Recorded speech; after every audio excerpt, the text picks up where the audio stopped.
Shalom. Salam bahagia dan salam sejahtera bagi kita sekalian yang hadir dan yang mengikuti ibadah Firdaus pada Minggu tanggal berapa nih? 18 bulan April 2021. Dimanapun Bapak Ibu berada, kami ucapkan selamat bergabung, dan saudara-saudari sekalian yang mengikuti baik secara langsung dan tunda, saya sapa dulu Ibu Susan di Cimindi, kemudian Pak Diaken Lewi M. Silaban, kemudian semua imam dan jemaat GBS Firdaus Cimindi dan Permata. Dan bagi Bu Nana juga di Jakarta, kemudian Ibu Sundari dan Ibu Lili di Cimindi juga, dan Ibu Sagala yang setia mengikuti, keluarga Mawel, Tuhan berkati.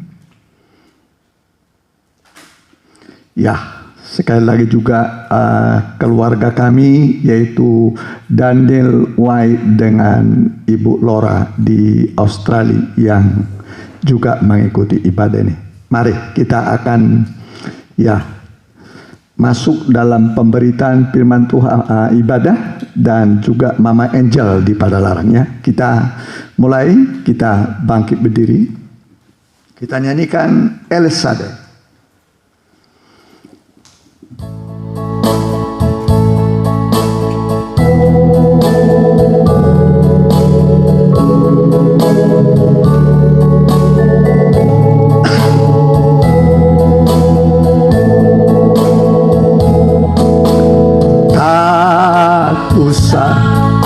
Ku takut, Allah menjagaku, amin. Tak usah ku bimbang, Yesus peliharaku. Tak usah ku susah, Roh Kudus hiburku. Tak usah ku cemas, Dia memberkatiku.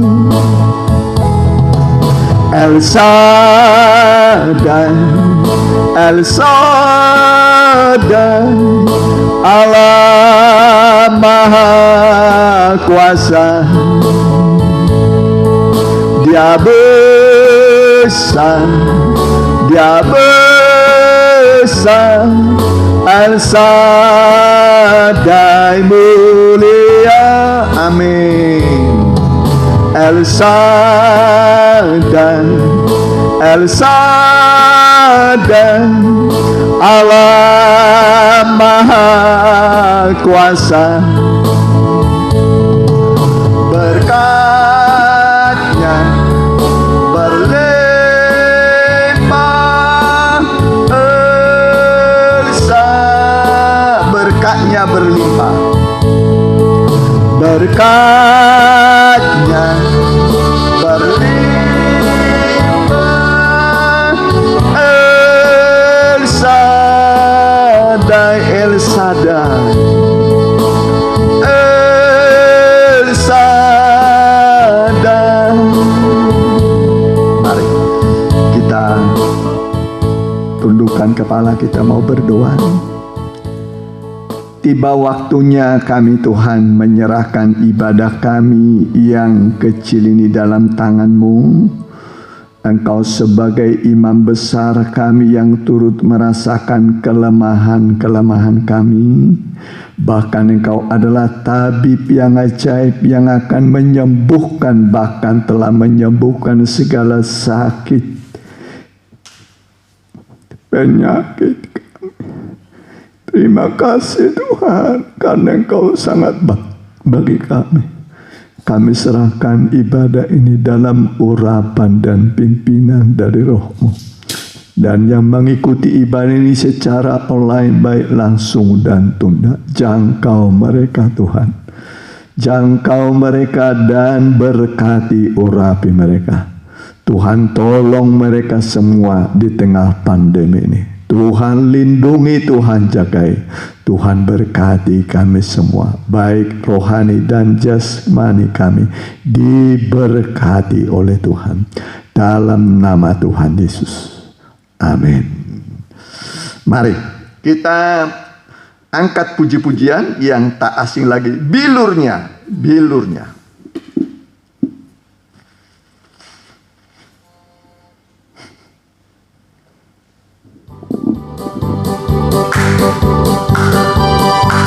Ya, dengan sukacita.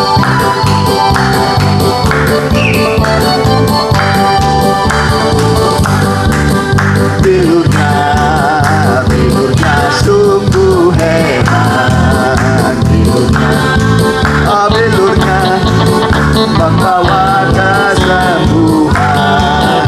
Asal percaya saja semua sakit hilanglah. Oleh Tuhan Yesus tertolong. Bilurnya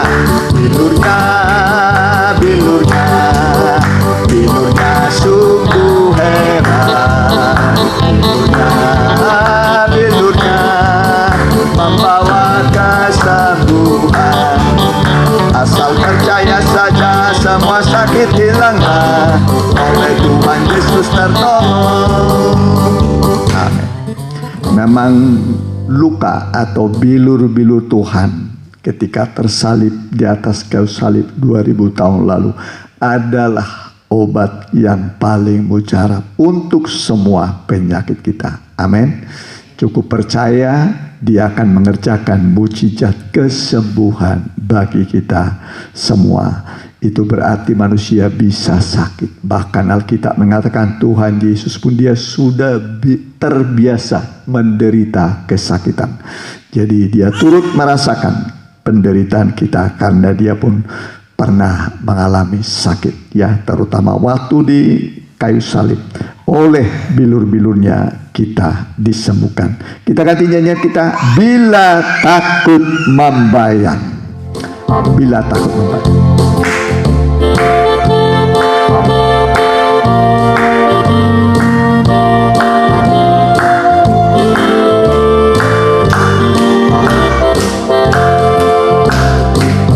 Bila takut membayangkan hatimu bimbang, pandang terus pada Tuhan, harapkan sembahkan. Dengan kuasa Roh Suci, naik lebih tinggi, haleluya, tinggi lewat gunung dan lembah. Bila takut membayangkan hatimu bimbang, pandang terus pada Tuhan, harapkan sembahkan. Dengan kuasa Roh Suci, naik lebih tinggi, haleluya, tinggi lewat gunung dan lembah. Ya, dalam hidup kita bisa mengalami gunung-gunung pencobaan, lembah air mata, tapi jangan putus asa, ya. Kita terus memandang kepada Tuhan yang selalu mengasihi kita. Ya, jangan lepas pandangan terhadap Tuhan Yesus. Jangan lihat masalah dan persoalan. Kalau saudara lihat masalah, persoalan, sakit, penyakit, dan pergumulan saudara, saudara bisa menjadi lemah dan bisa jatuh. Tapi pandanglah Yesus. Pandang terus pada Dia. Dia akan menopang kita, memberi kita pertolongan dan mujizatnya. Nyanyian terakhir kita nanti nyanyikan, ya, tak satu pun.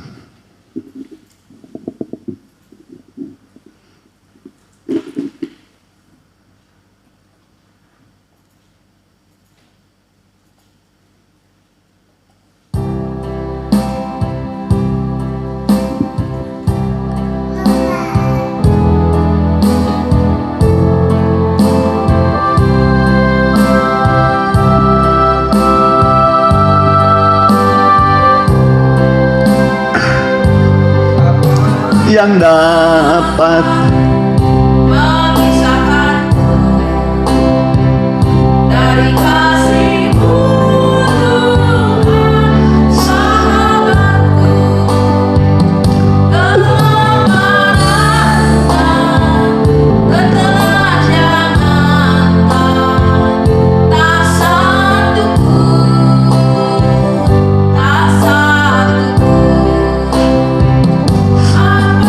yang dapat memisahkan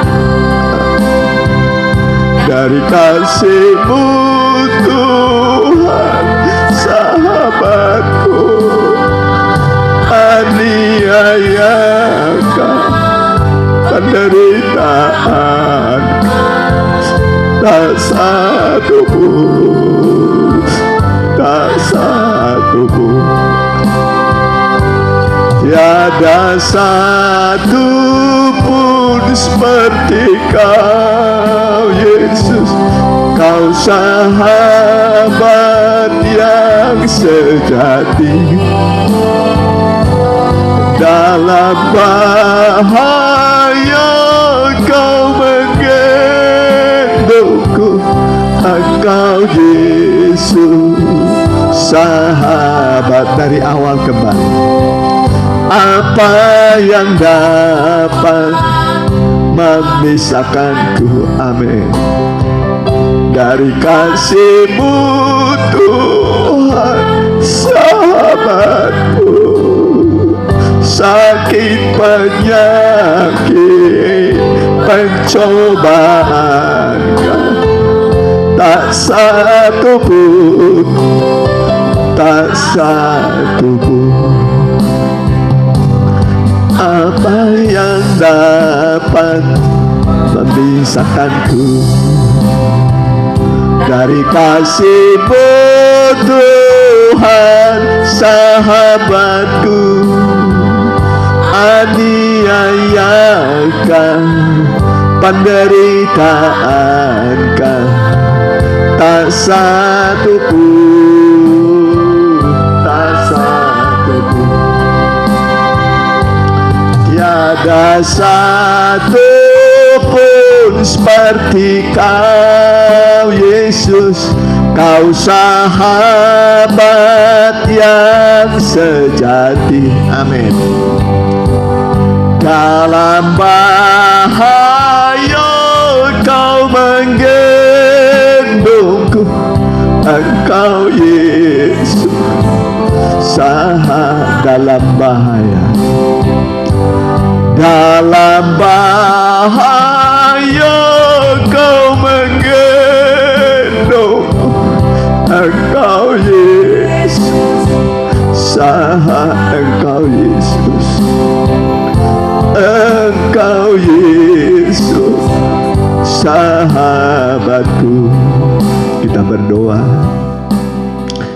Terimalah segala pujian kami yang kami naikkan ke hadirat-Mu, ya Tuhan, walaupun penuh dengan kekurangan dan kelemahan, tapi hati kami ingin memuji Engkau dan menyerahkan hidup kami ke dalam tangan-Mu, sebab hanya di dalam tangan-Mu hidup kami, masa depan kami aman.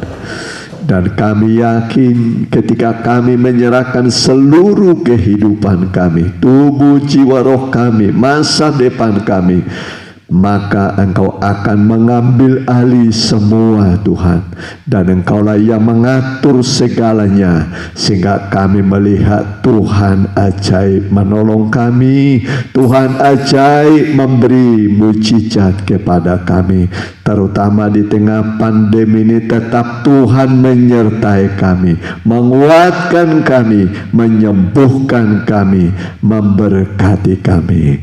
Dan berfirmanlah Tuhan, kami siap mendengar dalam nama Tuhan Yesus. Amin. Ya, puji Tuhan, salam bahagia dan salam sejahtera bagi saudara yang baru bergabung. Kami ucapkan selamat mengikuti ibadah ini, dan biarlah kita menikmati pemberitaan firman Tuhan sebentar. Ya. yang saya kasih tema yaitu sebab ya.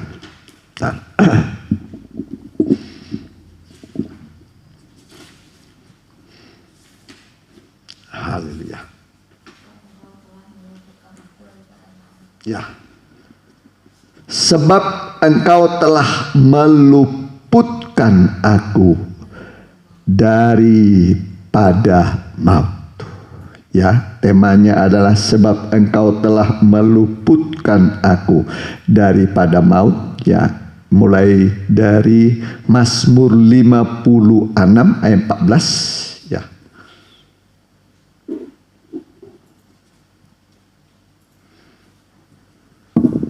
Ya. Saya bacakan bagi kita. Ya, Mazmur 56 ayat 14. Ya. Begini bunyinya.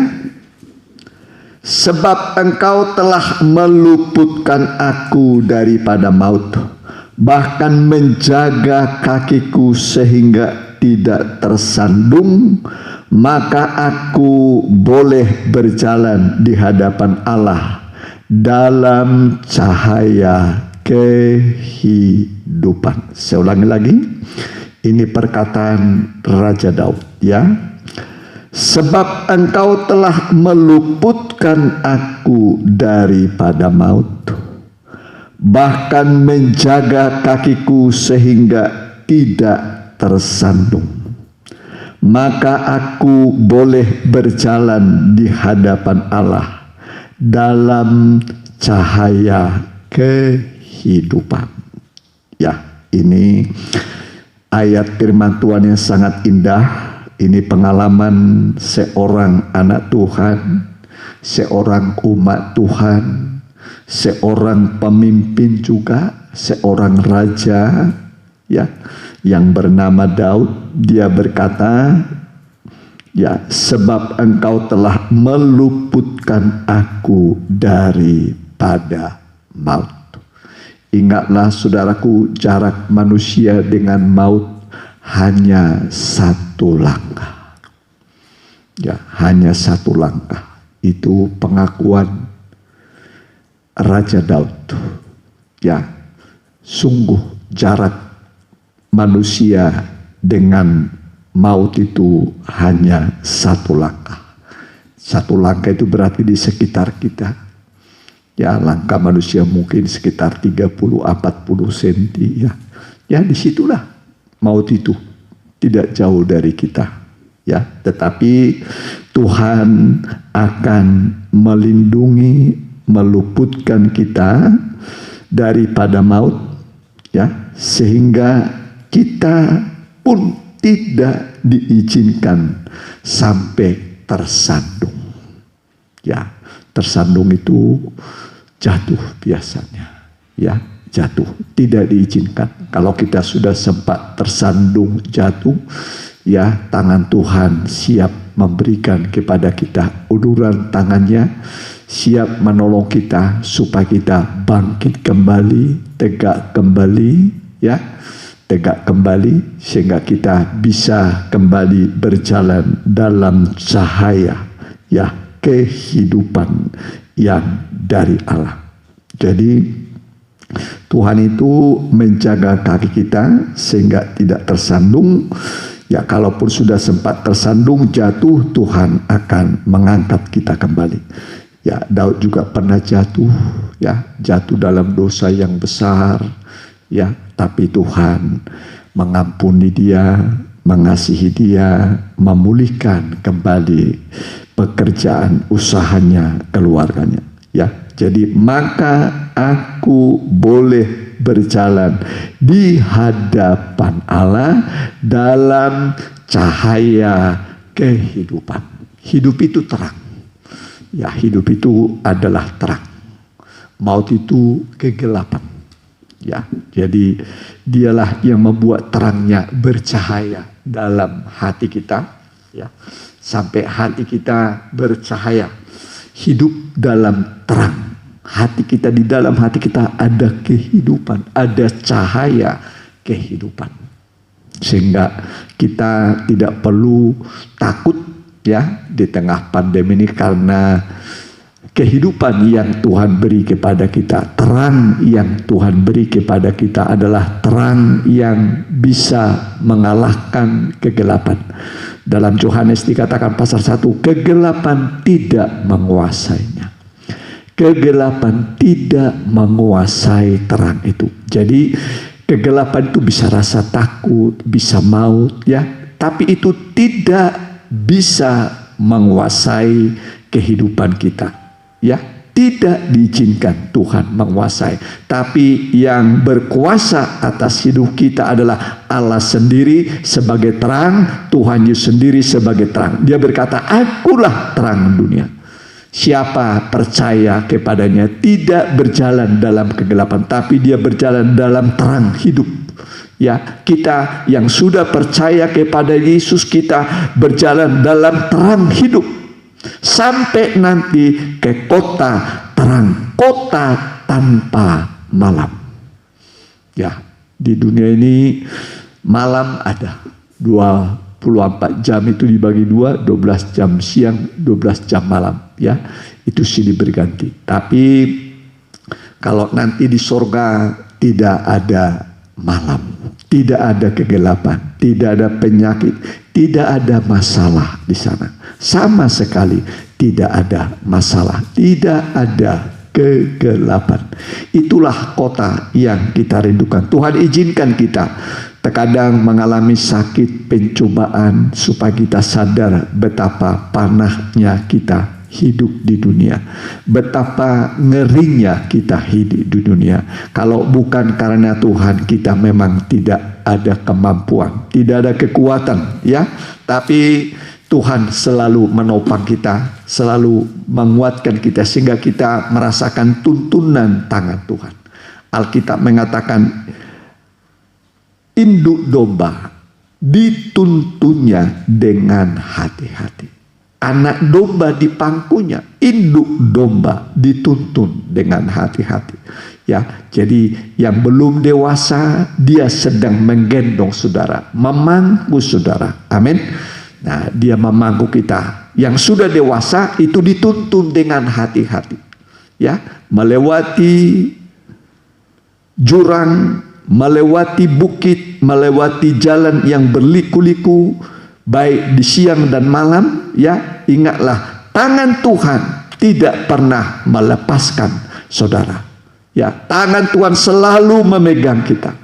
Dia tuntun kita nanti sampai kita masuk ke kota Yerusalem baru, kota idaman, kota tanpa malam. Ya, betapa indah jika kita kelak semua ada di sana bersama dengan Tuhan. Ingatlah, kita hidup sekarang ini adalah hidup di tengah perpanjangan waktu. Alkitab mengatakan Tuhan tidak lalai menepati janjinya. Kenapa Tuhan tidak datang? Katanya ya 2000 tahun dari Adam kepada Abraham, dari Abraham kepada Tuhan Yesus datang pertama 2000 tahun. 2000 tahun kemudian dari Tuhan Yesus datang pertama kepada kedatangannya kedua kali. Ya, 3 kali 2000 berarti 6000 tahun. Kita sekarang sudah memasuki 2021. Ini perpanjangan waktu. Ya, Tuhan tidak lalai menepati janjinya, kata kita, tapi dia sabar terhadap kamu. Ini namanya masa perpanjangan waktu. Panjang sabar Tuhan. Panjang sabar Tuhan ini harus kita manfaatkan untuk bertobat, meninggalkan dosa. Sebab seandainya Tuhan datang tahun 2000 kemarin, nggak ada orang siap. Ya, bahkan mungkin hari ini kalau Tuhan Yesus datang, belum ada yang siap. Lalu kapan kita mempersiapkan diri? Apa selamanya kita tidak mau mempersiapkan diri? Ya, tapi hari Tuhan akan tiba seperti pencuri, kata Alkitab. Pada masa itu langit akan hilang lenyap dan bumi pun tidak ditemukan lagi. Dan hari itu sudah dekat. Jadi kita ini hidup di tengah perpanjangan waktu. Di tengah perpanjangan waktu. Jangan kita buang-buang waktu. Ya, ada dulu nyanyian mengatakan, jangan buang lagi waktumu yang lalu tak kembali lagi. Tuhanlah selalu memanggil kamu. Tobatlah, tobat sekarang ini. Mungkin kesempatan tak kembali lagi jika engkau tidak tobat kini. Hidup ini cuman satu kali. Tobatlah, tobat sekarang ini. Coba kita nyanyikan.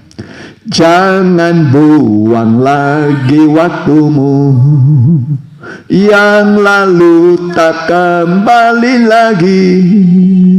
Tuhanlah selalu memanggil kamu. Tobatlah, tobat sekarang ini. Mungkin kesempatan tak kembali jika engkau tidak tobat kini. Hidup ini cuman satu kali. Tobatlah, tobat sekarang. Hidup ini cuman satu kali. Tobatlah, tobat sekarang ini. Jadi hidup hanya satu kali, tidak ada dua kali. Wah, kalau dikasih orang 2 kali hidup, mati, umpama dia masuk neraka, Tuhan saya tobat, nanti saya perbaiki, ya, nggak ada saudaraku. Sekalipun mungkin dikasih begitu, nanti berbuat lagi dia, udah masuk neraka, minta ampun dikasih kok, diulang-ulangi lagi begitu, ya. Tapi ingatlah, hidup hanya satu kali. Alkitab mengatakan 1 kali manusia akan mati, setelah itu dihakimi. Saya ulangi lagi, 1 kali manusia akan mati, setelah itu dihakimi. Ya, yang akan Tuhan hakimi adalah pertama, perbuatan kita. Kedua, ucapan kita. Ya, oleh ucapanmu engkau dibenarkan, oleh ucapanmu juga engkau akan dibenarkan, dihukum. Baru yang ketiga adalah isi hati kita. Isi hati siapa orang tahu. Ya, itu sebabnya Daud berkata, selidikilah hatiku ya Tuhan, periksalah hatiku. Ya, supaya jangan ada dalam hati kita akar pahit, tidak ada di dalam diri kita iri hati, dendam, amarah, dosa apapun namanya, dosa. Ya, jangan ada dosa dalam diri kita. Ya. Jangan ada, kita buang semua dosa itu yang membawa kita kepada kesusahan. Sampai hati kita nanti bersih, suci, ya, bersih. Ya, seperti burung merpati. Makanya lambang gereja Tuhan, Kidung Agung itu Sulamit dengan Salomo. Ya, Salomo itu gambaran Kristus mempelai pria surga. Sulamit itu adalah gambaran jemaat Tuhan, gereja Tuhan yang berasal dari bangsa kafir. Ya, dari Mesir itu bangsa kafir kita ini. Hitam aku tapi manis, kata Sulamit. Ya, hitam tapi manis. Hatinya bersih. Ya. Nah, kalau saudara beli merpati, coba nanti belek dia, ya, hanya merpati satu-satunya yang tidak ada empedu. Ya, tidak ada empedunya. Burung-burung lain itu ada, burung gereja ada, ya,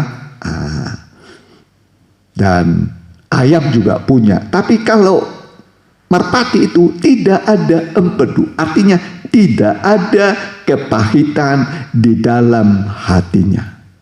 Ya, terhadap siapapun dia tidak mau menyimpan kepahitan, apalagi sampai akar pahit. Jangan ada akar pahit di dalam hati kita. Di antara suami istri, ya, di antara suami istri, orang tua dengan anak, di antara bersaudara, ya, di antara jemaat, gembala dengan jemaat, jemaat dengan gembala, ya, di antara mungkin diaken, aktivis gereja, ya. Nah, itu bisa terjadi kelas. Tapi ingatlah saudaraku, seperti Tuhan Yesus mengampuni kita. Waktu Yesus disalib, di atas kayu salib, dia tidak menaruh dendam. Ya, dia tidak menaruh dendam. Dari mulutnya keluar kata-kata, Bapa, ampunilah mereka. Mereka tidak tahu apa yang mereka perbuat.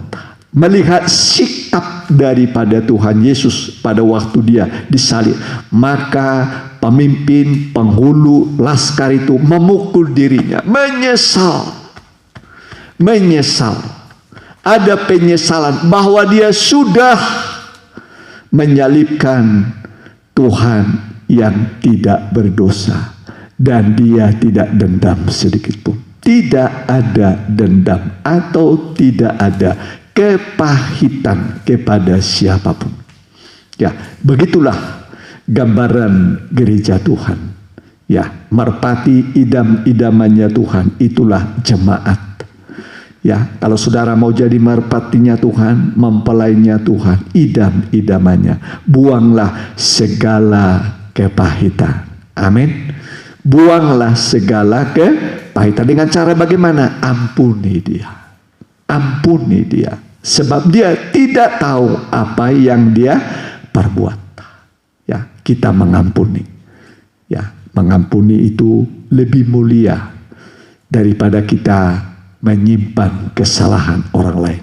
Dengan kita mengampuni kesalahan orang lain, ya, maka hubungan kita dengan orang itu terjadi kembali hubungan manis, hubungan yang indah, hubungan yang intim.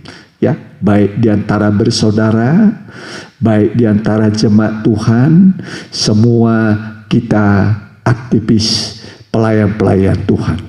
Ya, sering terjadi, ya bisa terjadi, maksud saya perselisihan. Seperti murid-murid, ya pernah mereka bertengkar. Ya, 12 murid itu bertengkar. Yang dipertengkarkan apa? Siapa yang terbesar di antara kita? Nah, ini yang selalu diperebutkan, siapa yang terbesar di antara kita. Ya, tapi Tuhan mengambil anak kecil. Ya, anak kecil, dia menempatkan di situ bahwa setiap orang harus bertobat seperti anak kecil. Ya, anak kecil lihat aja polos dia, tulus dia. Tidak ada dendam, walaupun berkelahi sebentar dengan temannya main, ya. Dia anak-anak kecil berapa tahun, anak-anak TK, ya. Nah, nggak pernah dendam seumur hidup, ya. Nggak pernah mengatakan nanti kita ketemu di kuburan saja, ya. Berdomu di tanah si Rara, ya, di tanah merah, nanti di kuburan ketemunya. Janganlah, ya, sampai mati tidak mau mengampuni saudara, ya. Tuhan telah mengampuni kita, maka kita pun wajib mengampuni orang yang bersalah kepada kita. Ya, jadi kita ini sedang berjalan dalam cahaya kehidupan. Ya, cahaya kehidupan. Jadi kita tidak berjalan dalam kegelapan, ya. Kita berjalan dalam cahaya kehidupan sampai nanti kita masuk ke kota Yerusalem baru. Ya, kota idaman, kota tanpa malam. Ya, ada nyanyian mengatakan di satu kota tanpa malam. Bisa dinyanyikan itu sebentar? Di satu kota tanpa malam. Ini harapan kita. Ya, ini lagu yang sangat indah. Ya. Di satu kota tanpa malam. Ya, kita seling dulu dengan lagu yang sangat indah.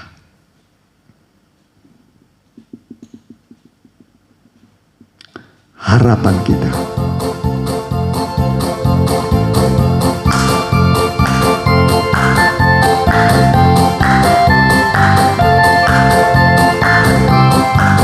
Di satu kota tanpa malam, di Yerusalem baru, di rumah Bapa Maha Mulia.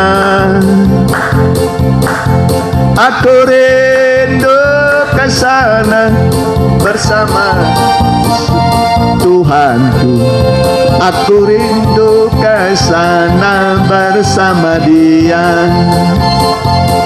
Inilah harapan, tujuan hidupku, dalam hidupku ingin bertemu dengan Tuhanku, Raja damai, Raja damai dalam hidup. Di satu kota, di satu kota tanpa malam, di Yerusalem, di rumah Bapa Maha Mulia. Aku rindu ke sana bersama Yesus Tuhanku. Aku rindu ke sana bersama Dia. Inilah harapan, tujuan hidupku, dalam hidupku ingin bertemu dengan Tuhanku, Raja damai, Raja damai dalam hidupku. Raja damai, Raja damai, Raja damai dalam hidupku. Ya, ini tujuan akhir dari perjalanan kita, yaitu Yerusalem baru, kota tanpa malam. Ya, kota tanpa malam. Sebuah kota yang dirancang dan dibangun oleh Allah. Ya, dirancang dan dibangun oleh Allah.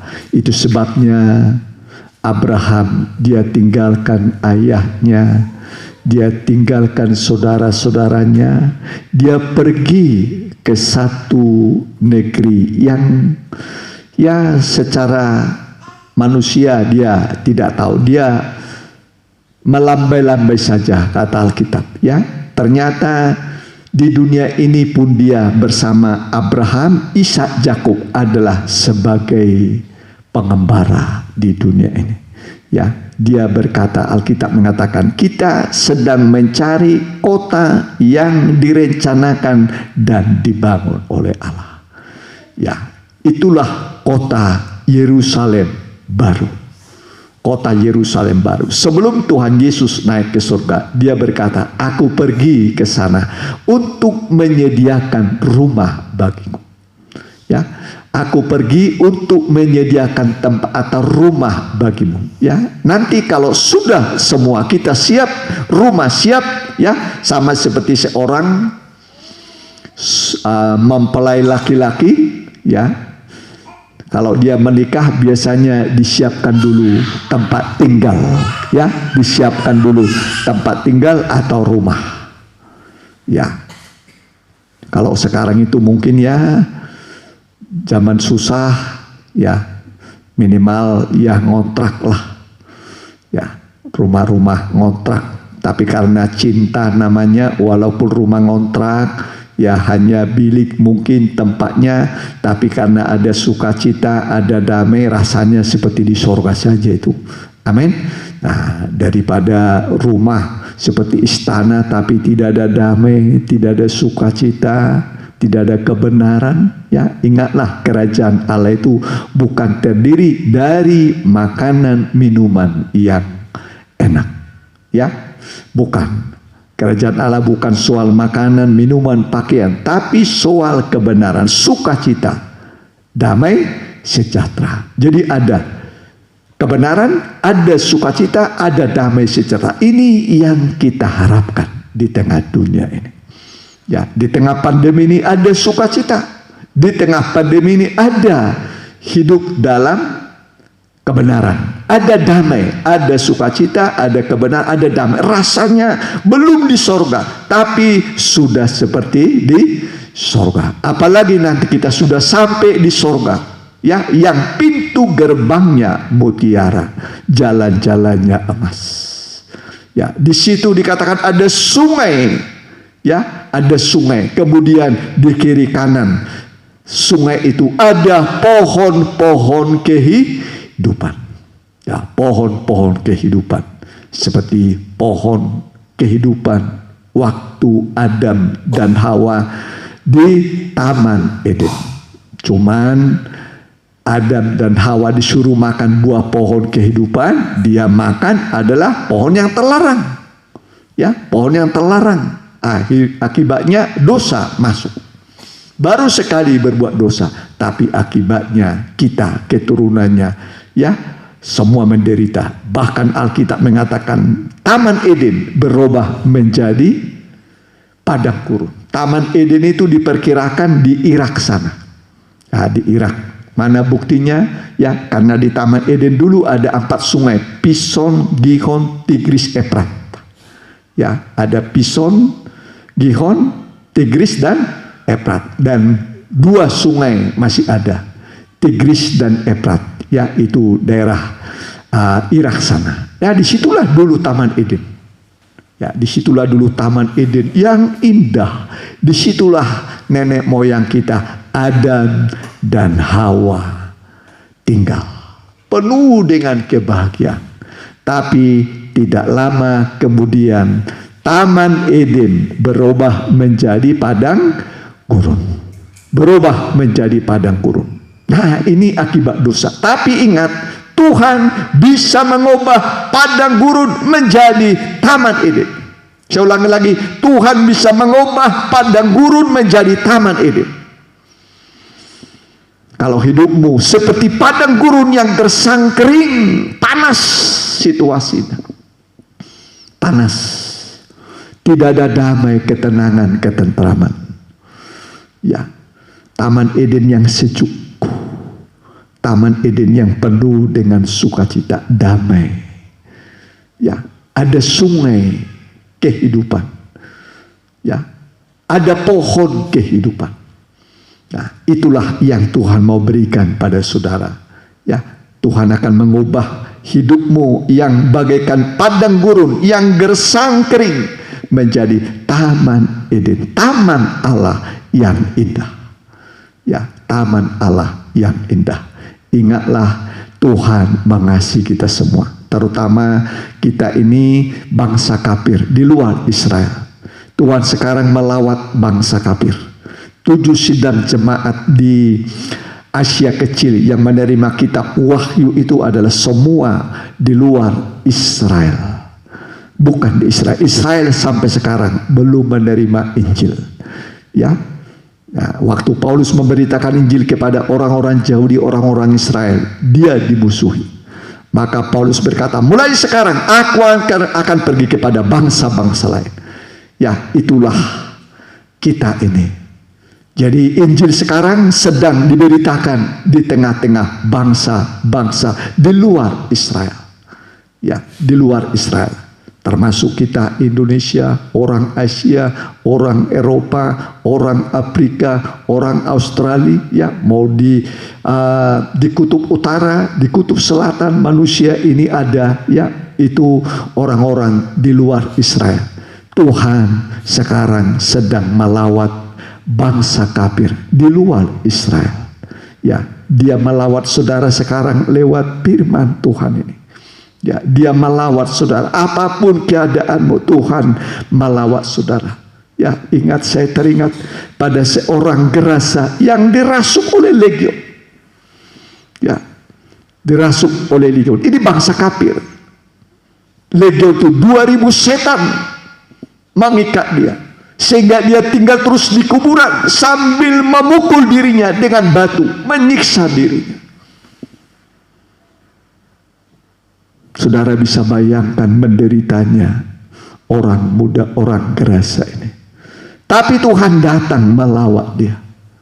Ya, dilepaskannya roh jahat, sehingga dia lepas dan sembuh. Ini orang Gerasa, bukan orang Israel. Ini bangsa kafir, ya, yang sudah meninggalkan kebenaran, ya, hidup dalam dosa, ya, di kuburan-kuburan, artinya suasana kematian.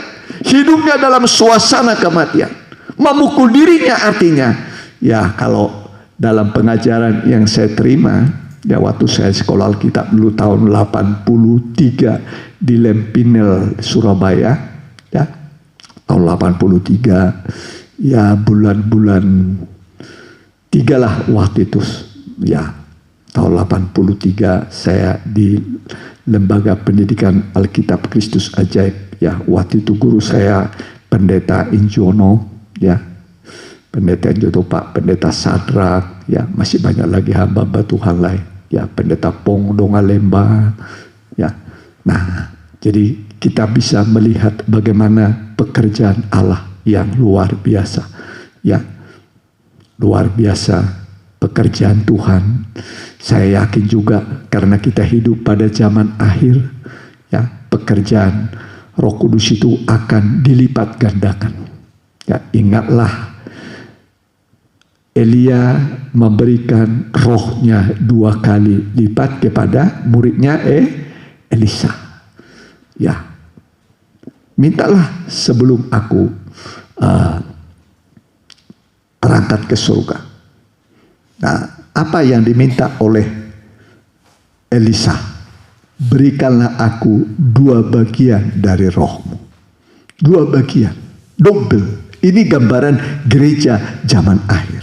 Elia itu gambaran gereja mula-mula, Elisa itu gambaran gereja hujan akhir, zaman akhir. Jadi Roh Kudus akan diberikan kepada kita double. Nah, ini kalau dalam kemah suci tabernakel, ini halaman tabernakel ini panjangnya, lebarnya 50. Nah, lebarnya 50. Tapi kalau panjangnya ini panjangnya ini ke sini nih 100. Nah, 100. Jadi 50 lebarnya, panjangnya 100. Kalau dikalikan 5.000. Ya, 5.000. Jadi angka 50 itu adalah angka Pentakosta. Hari yang ke-50 turunlah Roh Kudus pada hari yang ke-50. Itulah gereja mula-mula.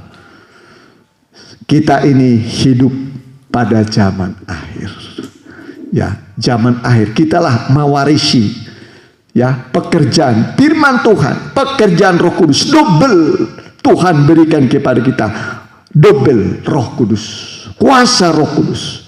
Karena dosa akan bertambah-tambah banyak, kejahatan bertambah-tambah banyak, maka Tuhan berikan kepada kita kuasa firman, kuasa Roh Kudus double, supaya kita bisa mengatasi semua masalah, mengatasi semua kesulitan, terutama di tengah pandemi ini. Ya, sudah banyak orang akhirnya putus asa. Ya, putus asa, bahkan sudah tidak sedikit yang sudah mengalami kehancuran kehidupannya. Ya, hidup masa remaja, masa muda, keluarga, tidak sedikit yang sudah mengalami frustrasi, stres. Ya, seperti tidak ada jalan keluar, seperti buntu semua, buntu semua. Ya, tapi Tuhan Yesus berkata, akulah jalan, kebenaran, dan hidup. Ya, percaya pada Yesus. Cukup kita percaya. Percayalah pada Tuhan Yesus Kristus. Maka engkau akan hidup. Engkau akan selamat. Percaya artinya mempercayakan hidup kita kepada Tuhan. Percayakan sampai detak jantung kita yang sedang berjalan. Sampai detak jantung kita, kita serahkan kepada Tuhan. Dari rambut kepala kita sampai telapak kaki kita serahkan kepada Tuhan. Kita berkata, ambil alihlah hidupku Tuhan. Ambil alihlah masalahku. Ambillah semua hidupku. Maka Tuhan akan mengambil alih hidupmu. Dia akan menguasai engkau. Sejak engkau percaya menyerahkan hidupmu pada Tuhan, sejak saat ini Tuhan akan menolong engkau, membela engkau, menyelamatkan engkau, walaupun sulit, walaupun sukar. Ingatlah, Israel keluar dari Mesir menuju tanah perjanjian. Di belakang tentara Firaun, di depan laut membentang. Ya, di kiri kanan Baal Zefon. Baal Zefon itu artinya pencobaan-pencobaan. Ya, pencobaan.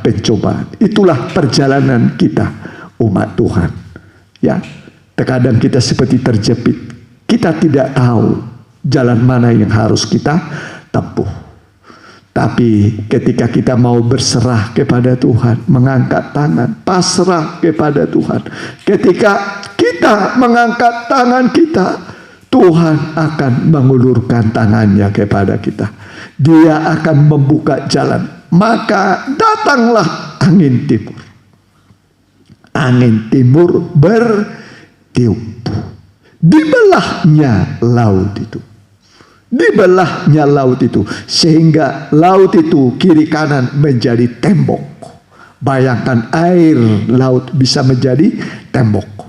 Dan umat Tuhan berjalan di tanah kering. Berjalan di tanah kering. Ya, lalu umat Tuhan menyeberang semua. Semua menyeberang. Bayi-bayi menyeberang. Ibu-ibu hamil menyeberang. Orang-orang yang sudah tua menyeberang. Begitu juga anak-anak menyeberang. Ternak mereka ikut menyeberang. Semua sampai ke seberang. Setelah semua menyeberang, Musa kembali mengangkat tangan. Akhirnya orang Mesir, tentara Firaun, kuda keretanya masuk ke dalam laut. Akhirnya mereka tenggelam. Ya, tenggelam, binasa. Maka Alkitab mengatakan jangan membenci orang benar. Jangan berbuat jahat pada nabi-nabiku. Jangan berbuat jahat kepada umat Tuhan. Nanti saudara bisa mengalami akibatnya. Ya, jangan membenci orang benar. Jangan.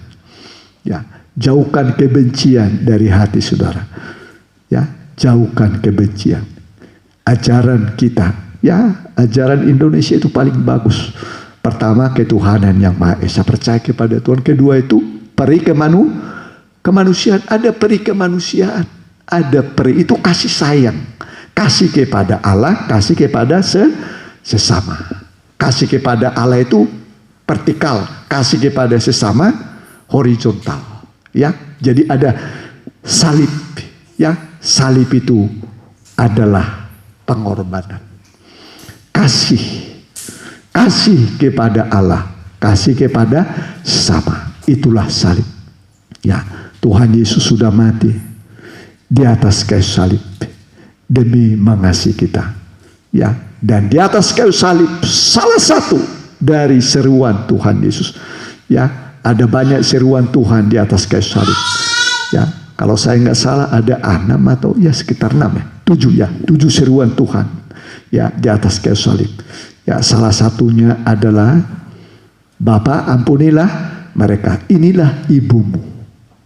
Ya, inilah ibumu. Kemudian ada lagi, aku haus. Kemudian, ya, ke dalam tanganmu kuserahkan nyawaku. Dan dia berkata, sudah selesai. Sudah selesai. Sudah genap. Dia datang menyelesaikan hukum Taurat, menyelesaikan masalah kita. Ya, pergumulan kita. Dia selesaikan. Hari ini Tuhan bisa menyelesaikan apapun yang sukar, yang sulit saudara hadapi. Ya, percaya saja Tuhan akan menyelesaikan. Cukup percaya, engkau akan mengalami mujizat Tuhan. Mari kita mau datang kepada Tuhan. Ya, Dia mengasihi kita semua. Dia selesaikan semua yang belum selesai. Hari ini Dia menyelesaikan. Kita nyanyikan nyanyian, ya, salib. Oh, ya. Ya. Tak usah aku takut. Ya. Apa? Oh, lagu yang tahu ya. El Shaddai, ya. El Shaddai. Udah tadi ya. Kita ganti nyanyian kita ini aja, nyanyian tubuh nyawaku, roh dan jiwaku. Kuserahkan pada Tuhan.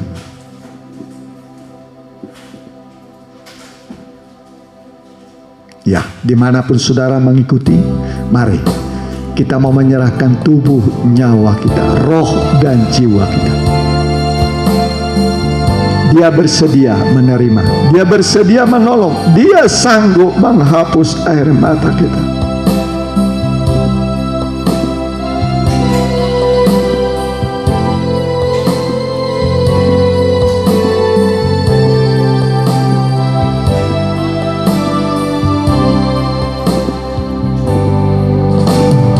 Tubuh nyawaku, amin.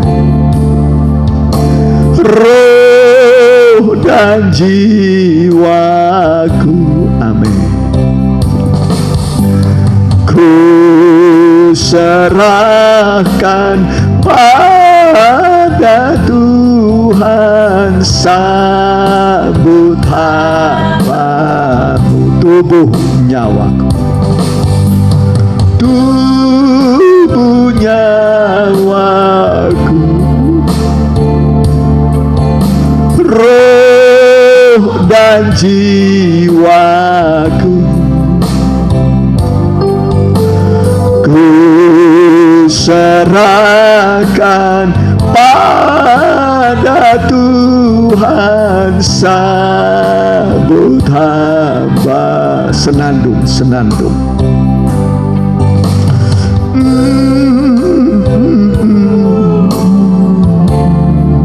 Oh, haleluya. Amin.